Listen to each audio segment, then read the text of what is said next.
All right. Hey, guys. How's everybody doing?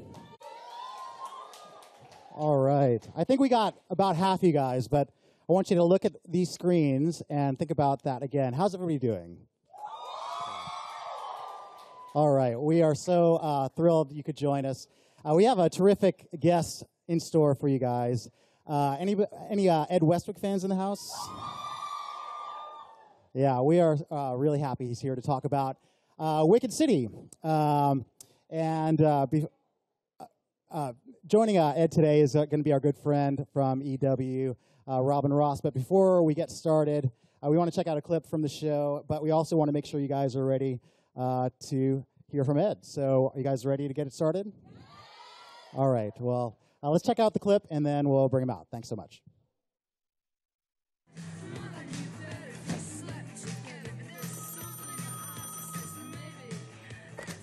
Hello? Kent, I can't come tonight. What do you mean you can't go to the whiskey night? I got called into work. I'm sorry. I'm meeting another friend there, too. There's something I want to show you that I think you'll like. It'll be a party. Just tell them you're sick and you gotta go home. God, I wish. But, you know, I have my patients and... I thought we had a real connection. What? We do. Please, understand. Understand? How about understand me? What about my needs? Oh, Kent, you know I'll take care of your needs tomorrow night when... I don't think I can make it.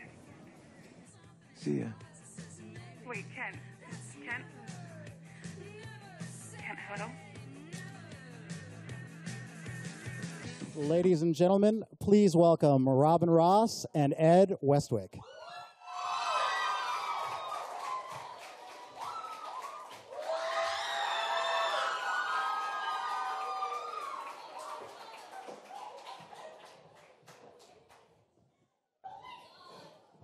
Hello. Okay, I've been here a bunch of times. I have never heard screaming like that here. You've got some fans. How are you? How's it going? How's it going, everyone? Good. Yeah, just trying to organise this big coat here. But yeah, I'm all right. So you are going from the swanky Upper East Side to the seedy Sunset Strip. Yeah. Tell us a little bit about this role, how it all came to be, and about the show. Yeah, well, a bit of background on the show is it's 1982 on the Sunset Strip with the sex, drugs, and rock and roll of the time. And there's a serial killer on the loose, which is my character, Kent Granger. And it's a cat and mouse between him and the police who are obviously trying to stop this monster. And that's our world, yeah. Yeah, I mean, we saw a little bit. They've been promoting some darker clips than that, but how dark does it get? It gets pretty dark. I mean, he's a guy who's into necrophilia, which is as dark as it, dark as it can get. Yeah, no.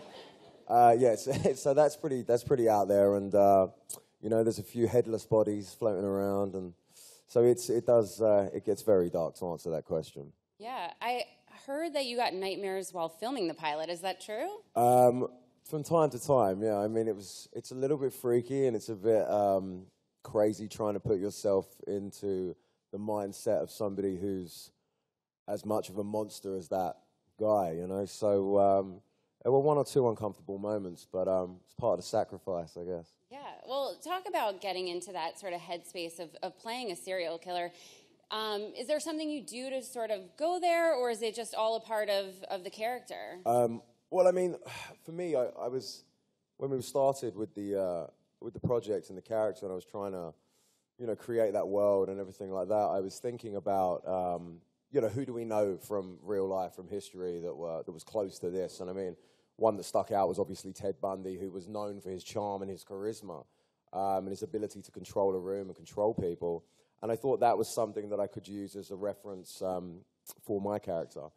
But then I realized the more I began to know and read as the scripts kind of came in, is that my character was a very certain unique psychopath. He was very individual in that respect, and there were so many different layers to him. There are so many different layers to him that I kind of didn't have a blueprint to follow. I kind of just had to you know, really just think on my toes, you know, and go for it. I mean, just to give you a little bit kind of information and context, there's, you know, on the surface, he is a monster that goes out and kills people. But there's several interesting dynamics and layers, as I say. For example, he has this relationship with a young girl next door who he babysits for. And he appears to have this genuine, compassionate, caring, nurturing relationship and regard for her. And if, you know, whenever we're thinking about psychopaths or serial killers or anything, what we know from psychological understanding is that they have no empathy, they have no ability to have any genuine connection with anyone else. And that's how I first took this character, thinking that this relationship was just part of his kind of scam, as it were, part of his web. But it appears to be very genuine. And so for me, it just threw up all of these things which made it 1,000 times more interesting and intriguing. And I knew from that point on, and that was in, you see that first kind of time with the young girl in the pilot. And I knew when we were doing that it was going to be a very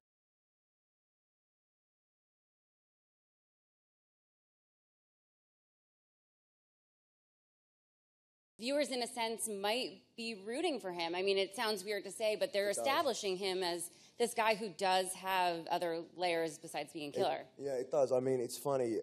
There's certain things that in any other situation we'd use the term redeeming quality. Yeah. But how can you have a redeeming quality if you're a serial killer? I mean, you're pretty much over the line, right? So, but he has these things where he forces you as an audience member, he forced me as the actor playing him to question myself and question how I feel about what I'm witnessing him do. Because yes, he is the monster, yes, he is this terrible thing, but then he has these moments where it's genuine and he feels hurt and he's sad and it's not coming from a selfish place, and he sacrifices himself in certain ways. And so there's all sorts of question marks that are around him, and I think it's just what makes a really interesting character. Yeah. Everyone got to see a little clip. We have Erica Christensen, and there is a little bit of well, not a little bit. There's a love story that happens. Yeah. Talk about her role and between the two of them, and what might sort of develop. You know. Yeah, absolutely. Well, first of all, Erica Christensen's fantastic, and we've had such a great time working together. It's an interesting dynamic. I mean, she starts off actually as a potential victim, and then for one reason or another that I won't go into too much because I don't want to spoil it, my character decides that she's not going to be a victim and that maybe there's something else there, and maybe it's fate.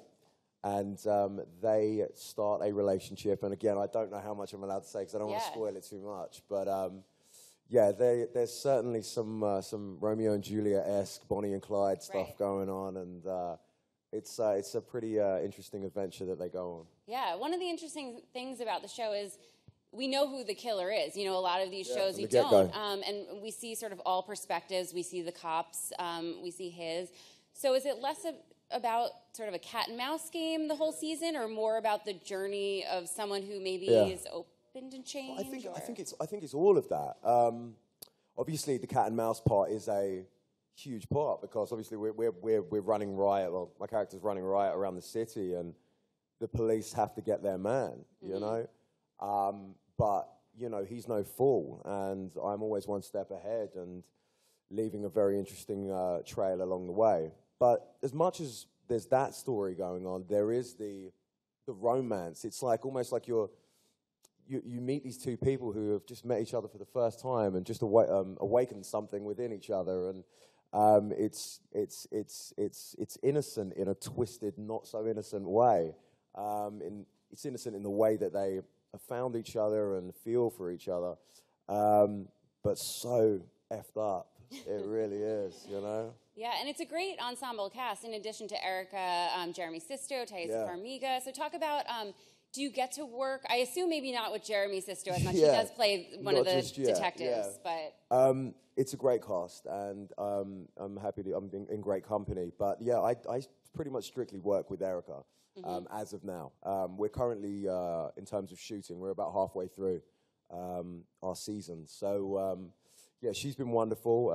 I know everyone else is really enjoying it, and we just can't wait for it to come out, and hopefully everyone else enjoys it, you know? Yeah, I mean, coming off of Gossip Girl, which I knew that was coming. I was waiting for those screams, which, you know, ran for 6 seasons. Yeah. Was it tough to be seen as someone other than Chuck Bass? I mean, did you find that, you know, going out for other roles that people were... Not for me. I mean, I never saw myself as that person. I knew I was I am Ed Westwick, who's an actor, you know. But for casting, no, we had so much fun on that, and it was so well received, and people loved it. So that's fantastic, and I'm so grateful for it. I mean, it was an amazing time doing that show, and I mean, it's still great, you know. So no, but I don't think I've in any way met any kind of boundaries or barriers. Sorry, and I think when people see this one as well, it's just it's very different, you know. So that might be a bit of a memory, the Gossip Girl thing, but it's still very cool. And I think what's wonderful is that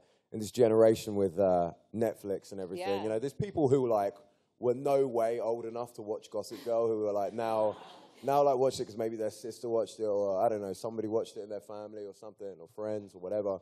Now they're watching it. So you know what, the work's still out there. I'm proud of it. I enjoyed it, and as long as people enjoy it, that's what it's about, right?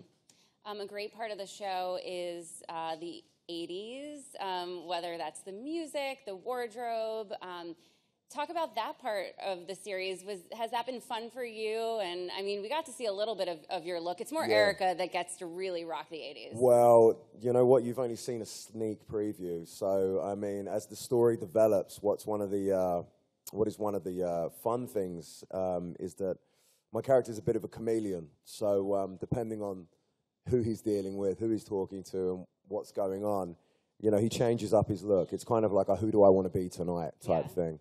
And so, you know, we've got to play around with a lot of different looks, some different hairstyles, some big hair and everything like that, and which is so cool. But no, I mean, the 80s, for me, it's a little, I was born in 87, the show's set in 82, so it's a bit before my time, but it's, as I said, it was like, you know, it's the sex, drugs, and rock and roll of Sunset Strip in 1982. I mean, it doesn't get any more crazy than that. I mean, that's like a line of cocaine in the thing there, which is like crazy. In case you didn't pick up on that. It's pretty out there, so there you go. But so it's it's controversial, it's edgy, it's out there, it's exciting, it's an adrenaline rush. Yeah. Yeah. And on that note, with the music, in the first episode, which I've seen, there's some great, I think, Pat Benatar songs. There's some great. Everything's out. Yeah, I mean, you know, I've got Billy Idol, White Wedding going round and round in my head. You know, 24/7. I love that song anyway. And then we've had some really cool cameos actually so far as well. We had Joe Walsh from the Eagles was on. He played a music video director, and Mickey Rapp was playing a security guard. And so, you know, I mean, there's lots of. We're really kind of using what we can from that era to boost the atmosphere and make it genuine, and it's a fun world to play in. Well, I know there has been some cameos, and since you're not done shooting yet, if there could be more cameos coming on in terms of 80s bands or former rock stars, like who would be your first call that I want to get him on the show or I'd like her on the show? The real Billy Idol to come down. So, Billy, if you're watching, come on down. I don't know. I'm a big fan of Spandau Ballet, you know, so get a bit of that out. But yeah, Van Halen. I mean, the list goes on, doesn't it? Really. I mean, we could have anyone. So we'll see what happens. Yeah, and I know you're super into music. Any music for you coming up? No, although I am partial to a bit of karaoke in Koreatown. Ooh, what's your go-to karaoke? It's a bit early right now, though. But, what's your go-to? Oh, I don't know. I like a bit of Blondie, Heart of Glass. You know. Okay. Yeah. I know we touched a little bit on Gossip Girl, but your former co-star Chase Crawford is also on ABC. Yeah. Is this kind of a really just a fun full circle moment that you guys are back together in a weird sort of way? It is. Yeah. No, it is funny. And somebody posted a funny photo actually on Instagram, I think it was, of us guys when we were on the red carpet for Gossip Girl and then on a red carpet for ABC, and we were like doing pretty much exactly the same pose, I guess, or like laughing at each other in the same way we were from before. And I mean, look, he's I love that boy. He's fantastic, and you know, he's having a good time doing his show, and I'm getting to do this one. So I think it's a good moment for the network, and it's a good moment for us, and we're going to ride the wave. Yeah. Before we get to audience questions, we have to talk a little bit about the finale of Gossip Girl. Just have to know. I don't even remember it. Well, what happened? I just have to know how you really felt about Dan being Gossip Girl. Oh, I remember that bit, yeah. I remember the day we shot that. Everyone was sitting around like this going, all right, who's it going to be? Okay, it's you. What'd you think about it after all those years? That it was him? Did you ever think it was Chuck? To be honest, I got so lost in the storyline by that point. Yeah. I didn't know what was going on. There's probably people who are more familiar with what was happening than I was. But no, it was, look, it had to tie up some way, so it didn't really make a difference to me who it was. But yeah. And if you had to sum up your new character, Kent, and Wicked City for everyone, what's the one thing that you're most excited for everyone to get from that character, from this show, from your performance?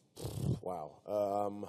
That's a difficult thing to say. I couldn't really sum it up in a sentence, but, it just feels like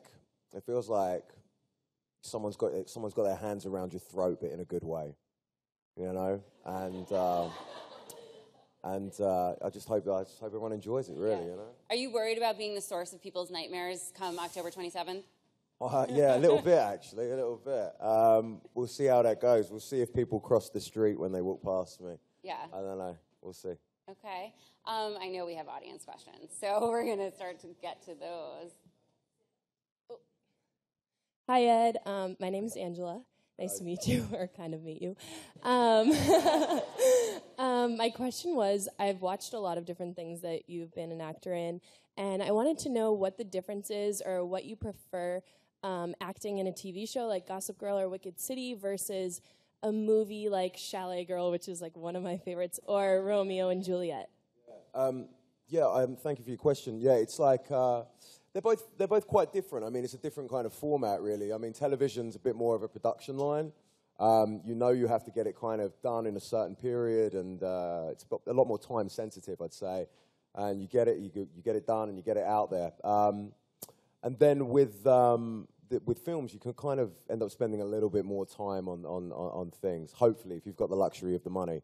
But both are quite different. I tend to think that the films, you kind of go away, you focus on something for this, constricted period of time, and then that's it. And it's always a different group of people most of the time. And if you're on a television show for a couple of seasons, you're really almost becoming like a family with the people you work with. You see each other Monday through Friday, 12 hours a day, and maybe, as I say, over a couple of years if you're doing a few seasons. And so it's a different atmosphere, and you really, really bond with people a lot more. And that's, for example, what we had on Gossip Girl. everyone was like family, So it's different in that way. I love them both.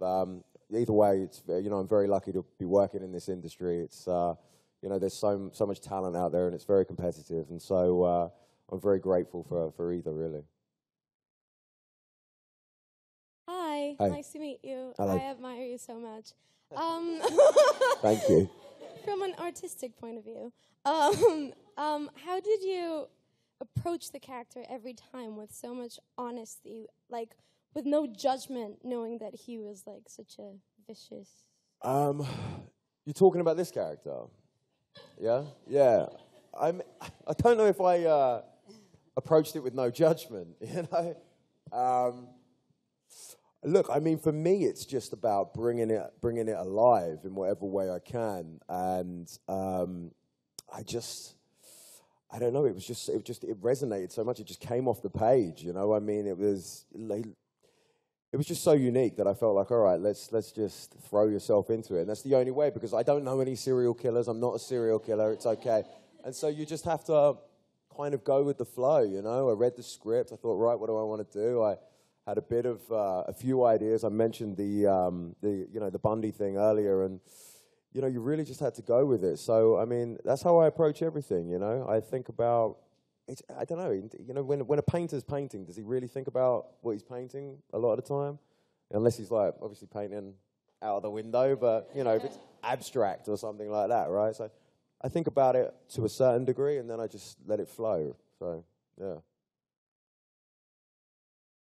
Hi, I'm Nicole. Hello. I was just wondering how you managed to get such a good American accent. To be honest, I used to watch far too much American television growing up, so that was probably a big part of it. And then, I don't know, I worked pretty hard at it. There's a lot of hours spent talking to myself. And if somebody walked past, they'd probably think I was crazy. And I am a little bit. But I mean, that, and then actually for this, I kind of, there were certain things that required, later on in the story, there were certain things that required, more work. And so, you just kind of think about what you need to do and practice a lot, and hopefully it works. I don't think there's going to be time. Hi, thanks for coming. Hello. You've worked, you're talking about Erica Christensen as your co-star and working so strongly with her in this show. Obviously, I'm sure everyone here is a fan also of Leighton Meester and the strong work you two did together. Right. Future projects, who is your ideal co-star? Who's someone you would love to work with? Wow, what a great question. I'm a huge fan of Cate Blanchett, if we're talking female actors. She's amazing. I've loved pretty much everything she's done. So she'd probably be my choice if we're picking one female, and then one male. Wow, again, there's so many. You know what? I was watching. I'll pick a recent one that's kind of come to mind recently. I was watching an old film called A Fish Called Wanda, and I was watching Kevin Kline in that, and he was amazing. So just because it stands out, and also just because I was talking about it backstage, I found this little kind of moustache on a stick back there, and I was messing around with it because why not? And for some reason, I'm wearing a turtleneck. It just reminded me of it. So Kevin Kline to answer the male one, but I mean, there's so many out there. I mean. Wow, we could sit here all day saying names. Hi, Ed. Hiya. I'm Lexi. Hello. I'm wondering, for your role in Wicked City, what are a few things that you learned about Los Angeles in the 80s? They're such iconic things that kind of culturally sex, drugs, and rock and roll. Yeah. What have I learned? That's interesting. Well, I didn't know that it was the serial killer capital of the world, actually, at that time. So our show kind of picks up off the back of the Zodiac Killer and the Hillside Strangler, which we reference in the show, and which our detective, played by Jeremy Sisto, in the show is responsible for capturing and bringing to justice the Hillside Strangler. So I didn't know that.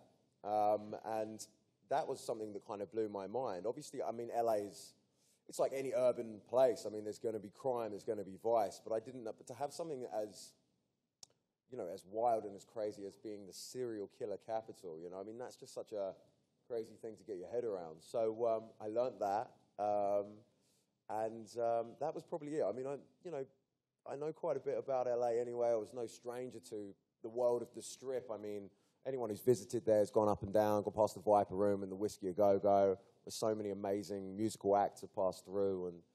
And, I mean, LA's LA. It's a hell of a town, You probably learned how awesome the wardrobe was in the 80s, too. There you go, yeah. We have one more question. Hi, Ed. Hiya. I'm a huge fan. Thanks. I wanted to know, with which character do you identify the most, Chuck or Kent? Yeah, run. I mean, you know what, I think that, I'm very, very different from this guy. I hope. And, no, I mean, I identify with everyone that I've played. I mean, you have to find bits that, you can resonate with you, and that you can identify with. I mean, it just helps you make a character grounded. And so, I mean, there's definitely more similarities with somebody like a Chuck Bass character who, was, a pretty, all right, given the context, he was a pretty normal guy. He went through a lot of the kind of, most normal things that we all go through, give or take probably being shot and ending up in Prague or something like that. That's like the extreme version. But I mean, I identify with pretty much every one of them. You have to in some way, no matter how big or small that is. Thank you. All right. Well, thank you guys so much for being here. Check out Wicked City, October 27th, 10 p.m. on Thanks, guys. ABC. Thank you. Thanks.